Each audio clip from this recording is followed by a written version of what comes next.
పితా పుత్ర పవిత్ర ఆత్మ నామమున ఆమేన్. ప్రభువును స్తుతింపుడు, మహోన్నత స్థానమున వసించు వారలారా, ఆకాశం నుండి మీరు ప్రభువును స్తుతింపుడు అని 148వ కీర్తన 1వ వాక్యంలో కీర్తనాకారుడు ద్వారా పలికిన ప్రభువ, ఉదయం మేల్కొనిన సమయం నుంచి ఇప్పటి వరకు మమ్మందరినీ ఆశీర్వదించి కాపాడినందులకు మీకే శతకోటి స్తుతి స్తోత్రములు.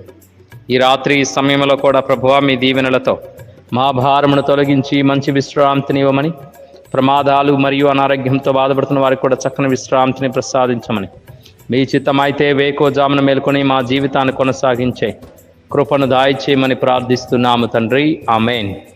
పునీత జోజప్ప గారా మా కొరకు వేడుకొనండి. కావలి అయిన సన్మనస్కులారా మమ్మల్ని కాపాడండి. ప్రభు మీతో నుందురుగాక, మీ ఆత్మతోనూ ఉందురుగాక. సర్వశక్తి గల సర్వేశ్వరుడు పితా పుత్ర పవిత్ర ఆత్మదేవుడు ఈ రాత్రంతా తన కృపలో మన అందరికీ చక్కని విశ్రాంతిని దాయిచేయుదురుగాక. ఆమేన్. Praise the Lord. హల్లెలూయా, హల్లెలూయా, హల్లెలూయా.